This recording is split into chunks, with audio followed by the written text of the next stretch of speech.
Amigos y amigas, estamos entonces siguiendo ya con el desarrollo de nuestro programa.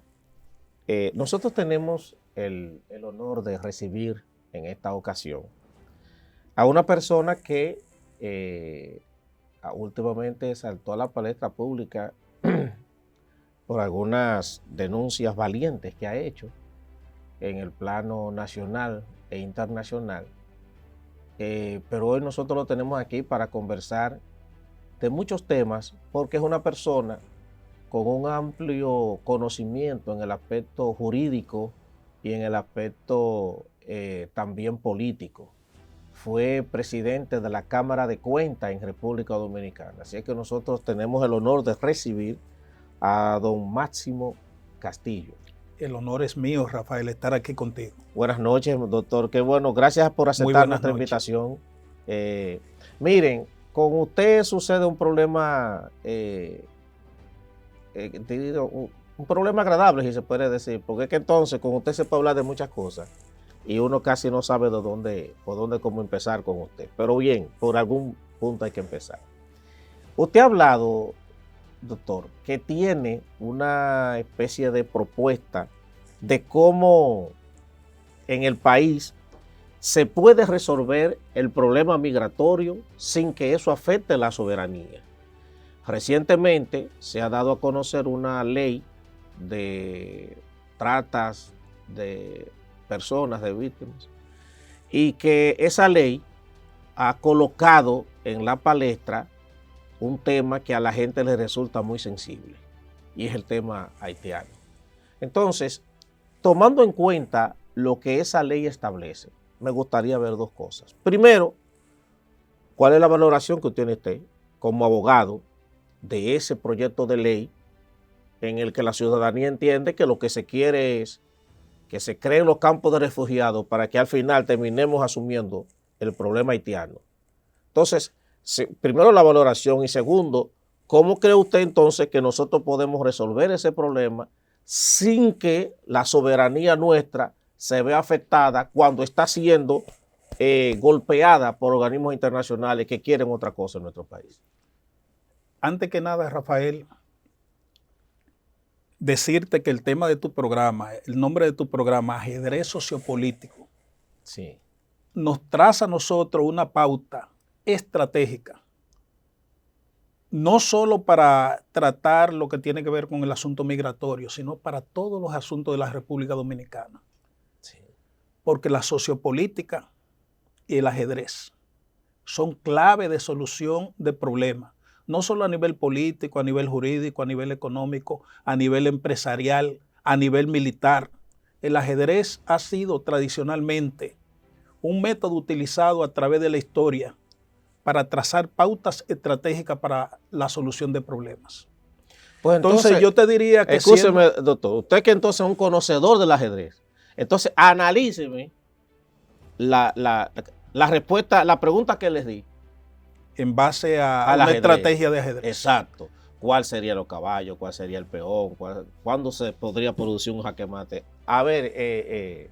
Para planteártelo de manera simple, esa ley que se intentó introducir al Congreso Nacional es parte de una estrategia de ajedrez de los adversarios de la República Dominicana.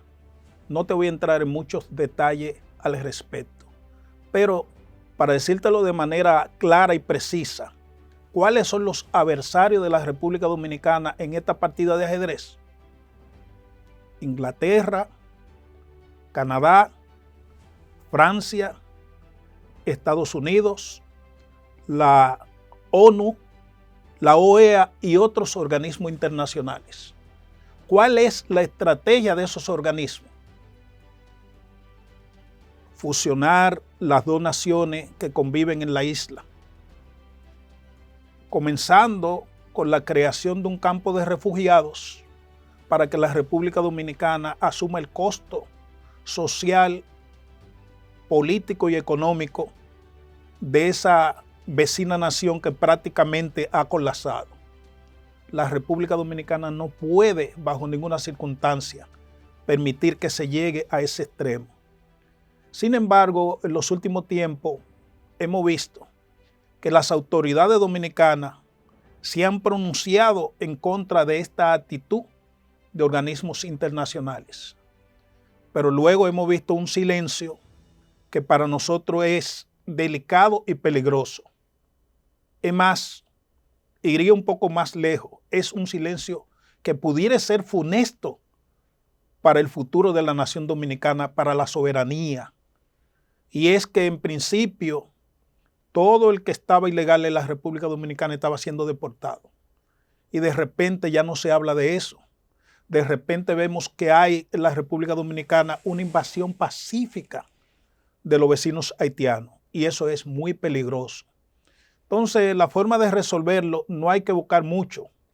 Simple y llanamente implementar una política desde el Estado Dominicano que permita con claridad que todo el que no esté legal en la República Dominicana sea deportado, sea repatriado hacia su país.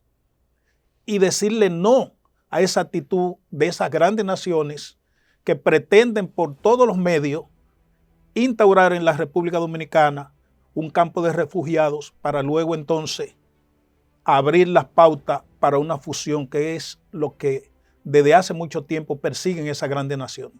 Simple y llanamente el gobierno dominicano jugar su papel migratorio de manera categórica. El que no está legal debe ser deportado, simple y llanamente. Pero, doctor, yo he tratado de buscar en diferentes medios, libros. Yo tengo en mi casa, sin mentirle, como más de 15 libros, 15 o 20 libros, de autores haitianos y dominicanos sobre la historia y el problema de Haití.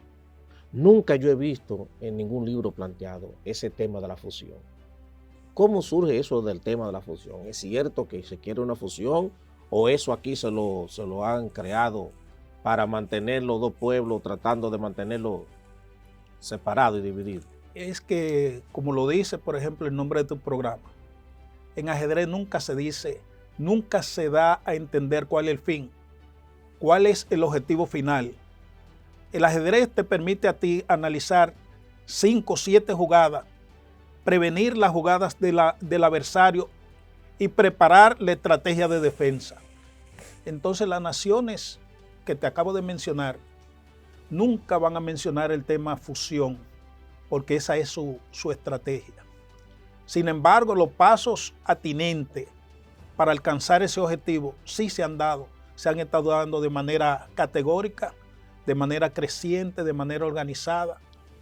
Y nosotros como nación no podemos permitir bajo ninguna circunstancia que se llegue al objetivo. Ya el comisionado de la ONU dijo claramente cuál era el objetivo. Y precisamente eso provocó la reacción del gobierno, la reacción de los partidos unificados de la República Dominicana en repudio a esas declaraciones. Muy bien. Doctor, mire, sin lugar a dudas, para la campaña de 2024, el tema haitiano va a ser un tema fundamental en el discurso de campaña. Y lo estamos viendo desde ahora.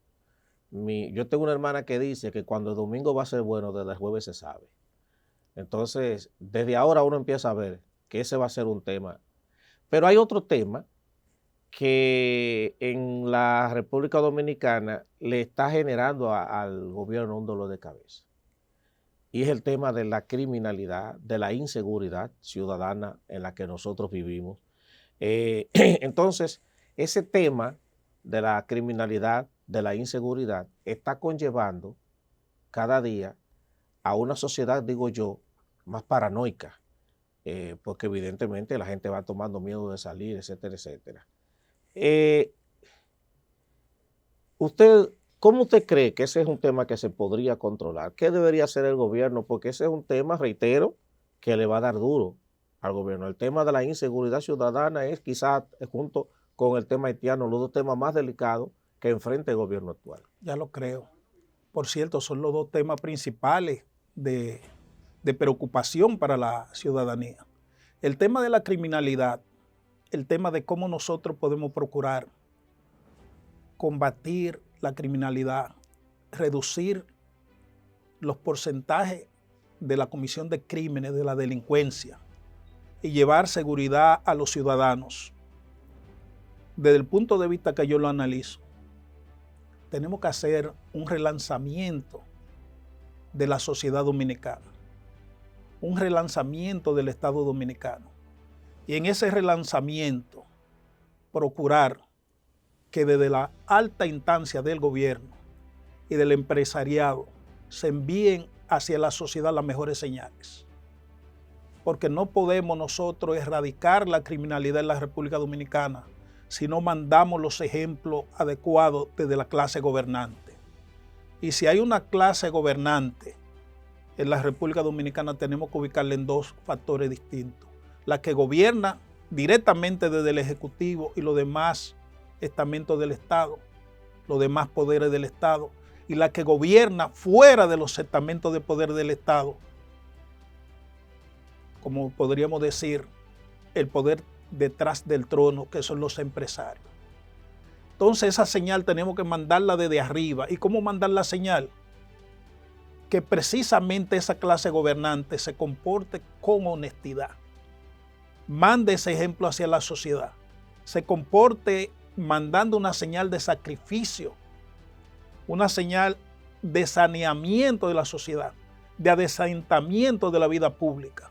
Y luego de ello, entonces, bajar a los demás niveles. ¿Cuál es el otro nivel?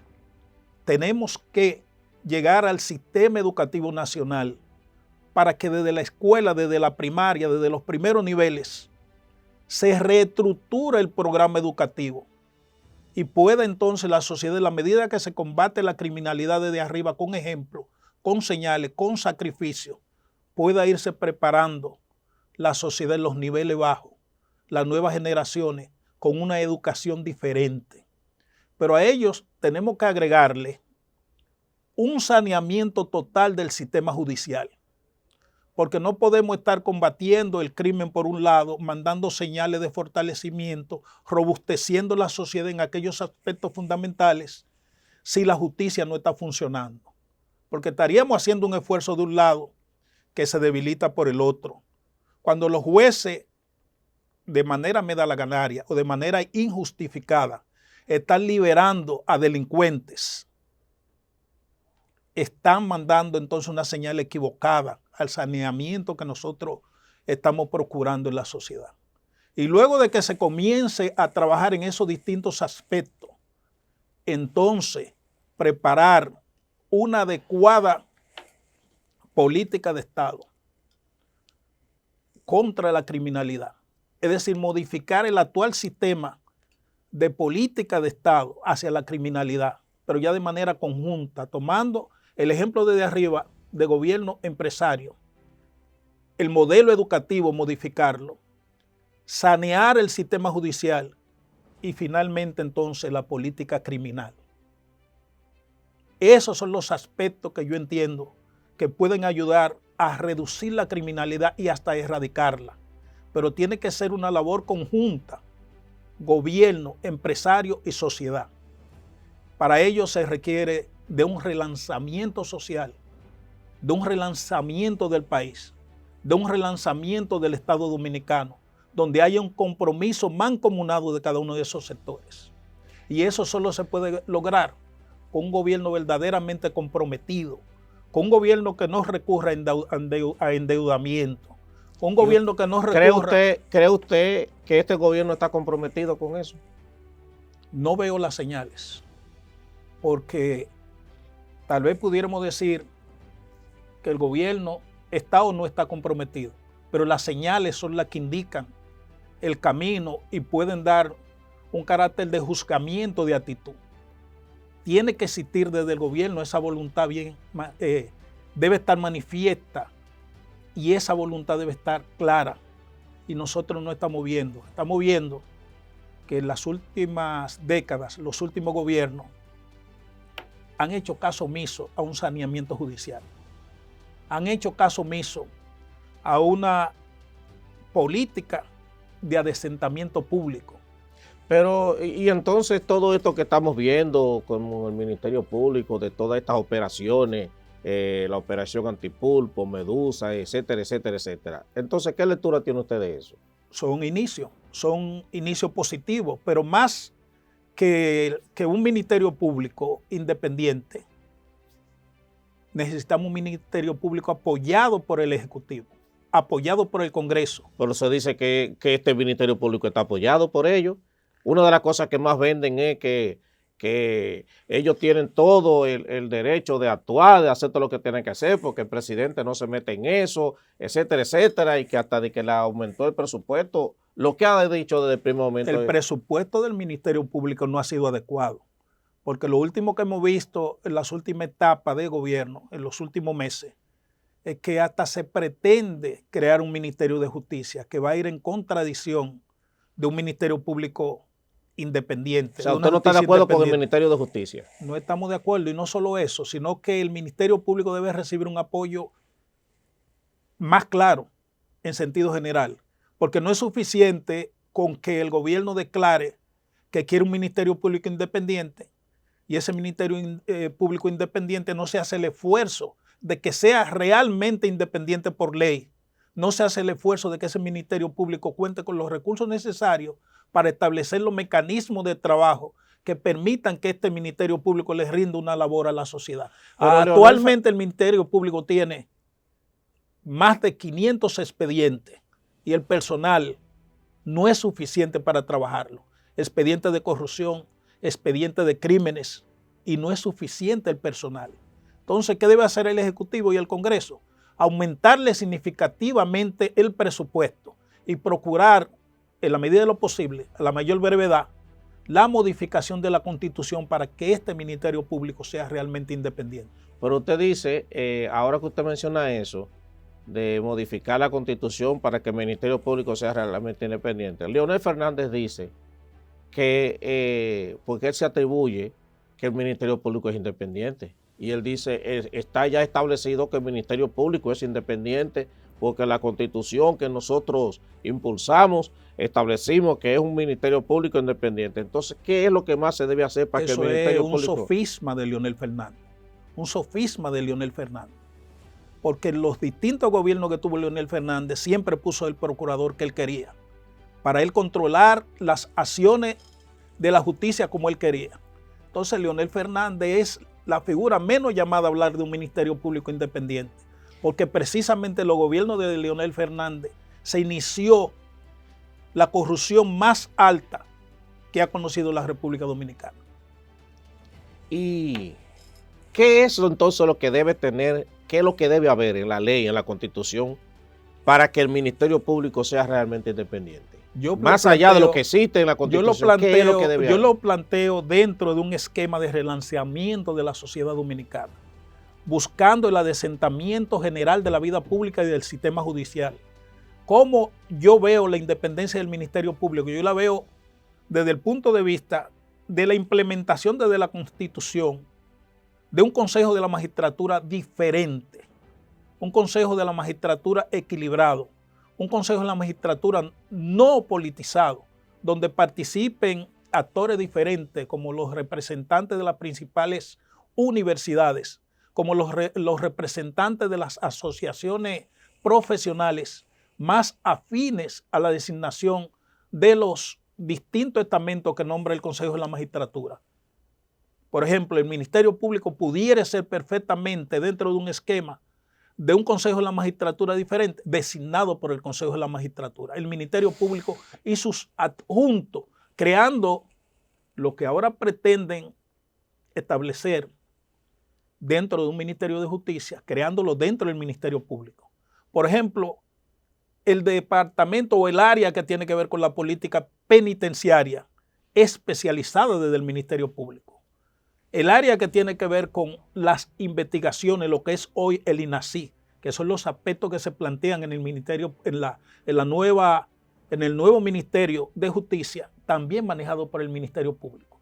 Y el desarrollo de todas las demás áreas de investigación, de persecución y de adecuación de un Ministerio Público que pueda funcionar de manera efectiva para la sociedad dominicana, incluyendo la parte que tiene que ver con la Defensoría Pública, manejada por el Ministerio Público, pero todo designado a partir de un Consejo de la Magistratura diferente, Pero ese Consejo de la Magistratura diferente no debe limitarse a la designación del Ministerio Público. Yo entiendo que si hay voluntad de adecentar la vida pública nacional y de independizar real y efectivamente la justicia, también deben ser designadas a partir de ese Consejo de la Magistratura todos los integrantes de las altas cortes, la Suprema Corte de Justicia, el Tribunal Constitucional, el Tribunal Superior Electoral, la Junta Central Electoral, el Defensor del Pueblo, la Cámara de Cuentas y hasta el gobernador del Banco Central y la Junta Monetaria, entre otros. Porque así tendríamos un esquema de Estado que nos permitiría que haya una verdadera separación de los poderes del Estado, judicial, ejecutivo. El poder contralor, debe crearse el poder contralor. No se concibe que en la República Dominicana, a esta altura del siglo XXI, exista una Cámara de Cuentas y una Contraloría General de la República. Cuando ambos estamentos pueden ser manejados. Y hacen lo mismo. Hacen lo mismo. Uno se encarga de la auditoría externa y del manejo de las cuentas generales particulares de la República, el otro el seguimiento del día a día de los funcionarios. Entonces, en todos los países avanzados, estos dos estamentos están unificados y el trabajo lo hace un solo organismo. Entonces, ese elefante blanco de creación de nuevos estamentos para consumir el presupuesto nacional de manera duplicada e innecesaria, en un gobierno que quiera el saneamiento de la vida pública, el adecentamiento de la vida pública, tienen que ser tomados en cuenta.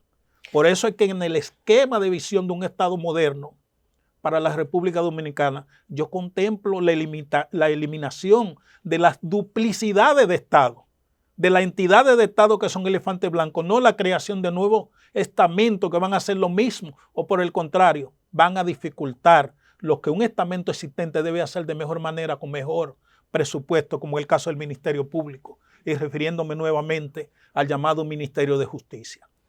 Bueno, mire, como que el tiempo se ha ido muy rápido, me están haciendo señas de que ya terminamos, pero yo no podría dejar de lado de que tengo un abogado de su estatura, sin tocar el tema que está ahora mismo en el tapete, y es el caso de la jovencita de Higüey.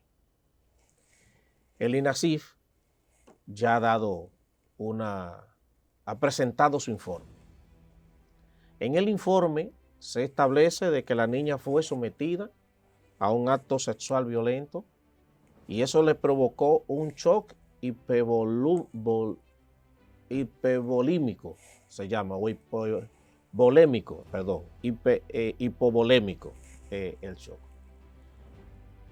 Es un caso un tanto extraño porque de él no sabemos nada, del profesor, solamente de la niña, es que se sabe. ¿Qué información tiene usted al respecto? Y más o menos, porque muchas personas, el Ministerio Público de manera provisional ha tildado el caso, lo ha tipificado como violación sexual y asociación de malhechores. ¿Cuál es la pena que a una persona le cabe por un acto de esa naturaleza? Antes de decirte la interpretación de la pena, quisiera apuntarte que es muy posible, no he visto el acta del INASIF, pero es muy posible que se trate de una mala práctica médica, porque hasta donde tengo entendido, la jovencita, la menor de edad, estaba embarazada. No, ellos desmienten eso. Dicen ahora que no había embarazo, sino que la muchachita supuestamente todavía era virgen y que fue sometida a ese acto sexual violento y entonces eso le provocó ese shock hipovolémico. Tendría que documentarme más al respecto, pero de toda manera, si fue un acto sexual violento, lo primero es que es una menor. Y el Código del Menor sanciona, inclusive se pudiera ligar el aspecto correspondiente al Código del Menor, porque es una menor, con la Ley 2497, que tiene que ver con la protección de género, es decir, la violencia contra la mujer. Y desde el punto de vista que lo veo, por las agravantes que se presentan, puede ser hasta de 30 años Sí. la condena. Es decir, en lugar de la máxima, ya aquí implicaría que existen agravantes, que lo La llevaría máxima condena aquí es 40 20 años. años. 20 años, pero cuando existen agravantes y la consecución de varios crímenes en un mismo hecho, pudiera ser hasta 30 años, Hasta porque 30. ya se habla de complicidad, de las preparaciones previas a la comisión ¿En qué del caso asesinato. ¿En qué caso es que a una persona aquí le dictan 40 años Eso se está hablando para el nuevo Código para el Penal. nuevo código? Pero el anterior, el código existente, que ya por cierto en la actualidad se habla de que el nuevo Código Penal, sin las 3 causales, fue aprobado en el Senado Sí. y creo que ya, si no fue aprobado en la Cámara de Diputados, está ya en la fase final, sin las 3 causales de este mismo aspecto que estamos hablando. Y si en dado caso el Código Penal se aprueba y el presidente lo promulga, este caso de este joven, de este profesor, ¿se puede juzgar con ese nuevo código o habría que hacerlo con el anterior? Porque Con el anterior, con el código anterior. ese es el problema, pues. Yo lo que quisiera que entonces lo juzguen con el nuevo. Este nuevo código, hasta donde tengo entendido, inclusive entraña en algunos aspectos el cúmulo de pena. Exacto. Pero la ley no es retroactiva. La única ley que precisamente no es ni proactiva ni retroactiva es la ley que viene, que va a ser muy importante para el adesentamiento de la vida pública, que va a entrar en vigencia, ya fue aprobada, promulgada, y va a entrar en vigencia el próximo 28 de julio. Me refiero a la ley, la ley que tiene que ver con con los bienes públicos.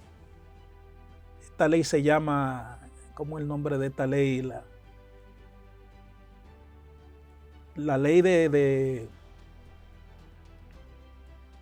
esta nueva ley que aprobó el Congreso, que va a entrar en vigencia el 28, no tengo. sobre los bienes.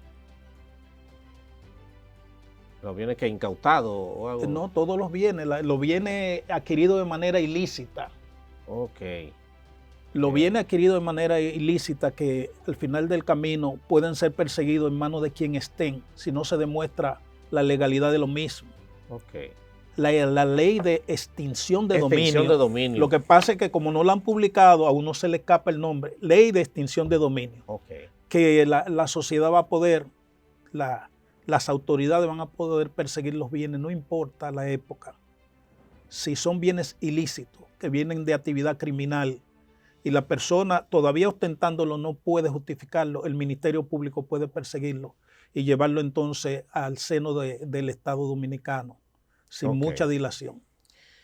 Doctor Máximo, lamentablemente se nos acabó el tiempo, pero va a quedar pendiente otros temas con usted, porque definitivamente América Latina está tomando un horizonte en términos políticos, con una inclinación más hacia la izquierda en todos los gobiernos. Entonces, hay mucha gente que entiende que esto podría ir comprometiendo la democracia y al punto de que la gente está valorando como bueno lo que está haciendo Bukele en El Salvador, que es un tema que amerita de una... Ahí, en un segundo muy breve, quisiera decirte que vemos que lo que fue llamado en algún momento el socialismo del siglo XXI, encabezado por Chávez, que fue idea de un sociólogo alemán, fracasó.